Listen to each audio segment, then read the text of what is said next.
മുഖ്യമന്ത്രി പിണറായി വിജയന്റെ മകൾ വീണ വിജയന്റെ ഉടമസ്ഥതയിലുള്ള എക്സാലോജി കമ്പനിയും സംസ്ഥാന വ്യവസായ വികസന കോർപ്പറേഷന് കീഴിലെ CMRL തമ്മിലുള്ള ഇടപാടിനെക്കുറിച്ച് അന്വേഷണം പ്രഖ്യാപിച്ച് കേന്ദ്ര സർക്കാർ നൽകുന്നത് ശക്തമായ നടപടികൾ ഉണ്ടാകുമെന്നാണ് സൂചന.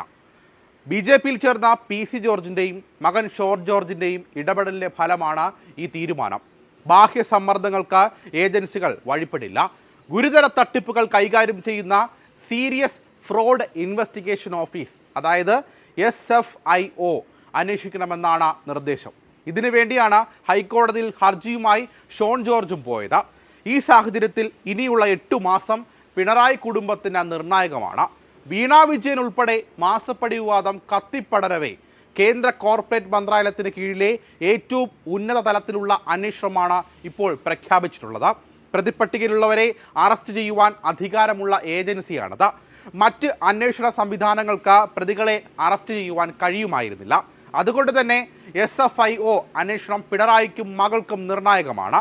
ഭാര്യ വിരമിച്ചപ്പോൾ കിട്ടിയ പണം കൊണ്ടാണ് മകൾ ബിസിനസ് തുടങ്ങിയതെന്ന് കഴിഞ്ഞ ദിവസം മുഖ്യമന്ത്രി പറഞ്ഞിരുന്നു. ഈ സാഹചര്യത്തിൽ മുഖ്യമന്ത്രിയുടെ ഭാര്യ കമലയുടെ അക്കൗണ്ട് വിവരങ്ങളും പരിശോധിക്കുവാൻ സാധ്യത ഏറെയാണ്. വീണയെ ഉടൻ ചോദ്യം ചെയ്തേക്കും. അഡീഷണൽ ഡയറക്ടർ പ്രസാദ് അഡല്ലിയുടെ നേതൃത്വത്തിലുള്ള 6 അംഗ സംഘത്തെ അന്വേഷണത്തിനായി ചുമതലപ്പെടുത്തി. കോർപ്പറേറ്റ് കാര്യ മന്ത്രാലയത്തിലെ ഉന്നതതല ഉദ്യോഗസ്ഥരും ഈ സംഘത്തിൽ ഉൾപ്പെടും. ഡെപ്യൂട്ടി ഡയറക്ടർ അരുൺ പ്രസാദിനെ ഇൻവെസ്റ്റിഗേറ്റിംഗ് ഓഫീസറായി നിശ്ചയിച്ചതായി ഉത്തരവിൽ പറയുന്നുണ്ട്.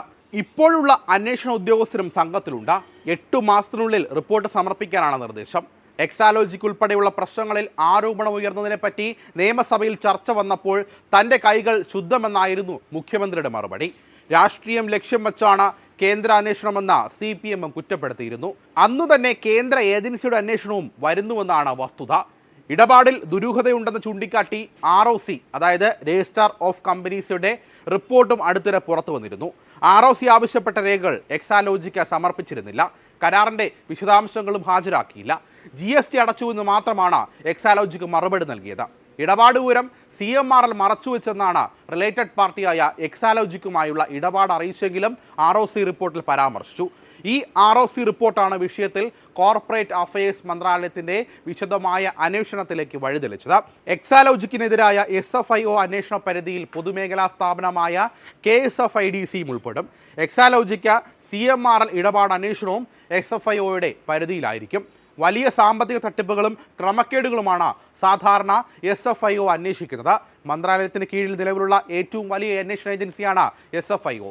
അറസ്റ്റ് അടക്കമുള്ള കാര്യങ്ങൾക്ക് SFIOയ്ക്ക് അധികാരമുണ്ടെന്നാണ് കേസിൻ്റെ പ്രാധാന്യം വ്യക്തമാക്കുന്നത്.